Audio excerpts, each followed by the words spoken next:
Alors bonjour, chers souscripteurs de la Nouvelle France Libre, j'espère que vous allez bien. Nouvelle semaine qui commence en fanfare avec, comment ne pas en parler, cette arrestation, ou en tout cas cette garde à vue de Pavel Durov, le fondateur de Telegram, une messagerie sur laquelle j'avais migré après avoir fermé mon compte Twitter qui avait plus de 30 000 abonnés, mais où j'avais de la propagande pro-russe depuis que Elon Musk avait repris. À chaque fois que je faisais un tweet, j'avais 10 ou 15 spams pro-russes, plus les nanas qui font du porno, plus les messages harceleurs, etc., dans tous les sens. J'en ai eu marre. Donc, ouais, j'ai fermé mon compte. J'ai demandé aux gens avant, évidemment, de migrer sur Telegram.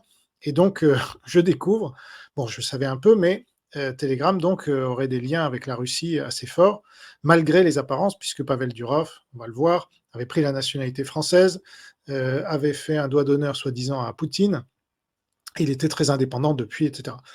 Bon, c'est plus compliqué que ça. Donc, le fondateur de Telegram est en garde à vue depuis 24 heures, je crois, au moment où je fais la vidéo, pour des faits graves hein, dont il est soupçonné, y compris de la complicité de pédocriminalité.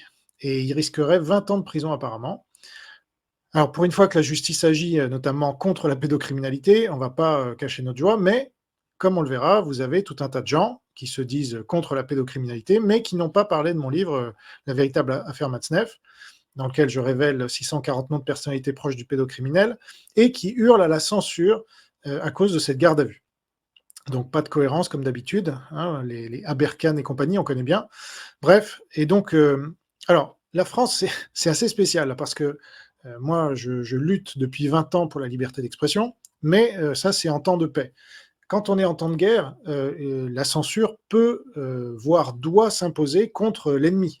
Et on va voir si Telegram fait partie de nos ennemis. Donc, je rappelle que TikTok, alors là, qui est un ennemi absolument indéniable, puisque c'est l'arme du Parti communiste chinois, eh bien, TikTok a été interdite pendant plusieurs semaines en Nouvelle-Calédonie, à cause des émeutes poussées par la Chine, et notamment par son réseau social, qui est une véritable arme. Donc, je m'en étais réjoui et j'avais remarqué que c'était la première fois en Occident que TikTok était interdit. Première fois. Avant les Américains, avant tout le monde.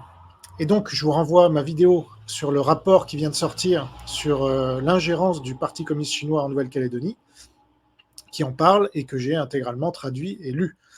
Parce que c'est un rapport fondamental pour comprendre justement en quoi les Russo-Chinois, et notamment, donc là c'est les Chinois, les communistes chinois sont nos ennemis et veulent nous virer de Polynésie où je me trouve, de Nouvelle-Calédonie, des Dom-Tom en général. Et donc la France peut être à l'avant-garde de la protection des citoyens par la censure, mais uniquement en temps de guerre, voilà. Parce qu'en temps de paix, c'est nous qui sommes censurés. Moi, j'ai été traîné au tribunal par la justice, là, pour avoir critiqué l'islam, vous voyez. Et j'étais pas ravi de ça, j'ai perdu beaucoup d'argent, de temps, d'énergie, alors que j'ai été relaxé, on m'a lynché dans les médias, etc. Donc, c'est pas moi qui vais défendre cette justice, mais là, en temps de guerre, si elle est orientée contre nos ennemis, ça peut le faire. Et donc, la France peut être bizarrement à l'avant-garde de la protection des citoyens, mais par la censure, qui est malsaine donc en temps de paix, mais qui peut être indispensable contre nos ennemis en temps de guerre. Je vous rappelle que Daladier avait censuré le Parti communiste en 1939. Hein. Ce n'était pas un droitard, c'était un radical, donc quelqu'un de gauche, qui avait fait peu de temps avant les accords de Munich. Et donc, en ce moment, je vous rappelle aussi qu'il n'y a pas de gouvernement et que Macron est là un peu à diriger à vue, fait ses consultations, etc. Et donc, c'est plutôt les services de renseignement là qui sont à la manœuvre. C'est pas Macron. Et donc, ça m'étonne pas. Et c'est pour ça que c'est à mon avis une bonne chose, parce que les services de renseignement sont beaucoup plus fiables et patriotes que l'Élysée. J'en avais parlé par rapport à Golitsyn notamment.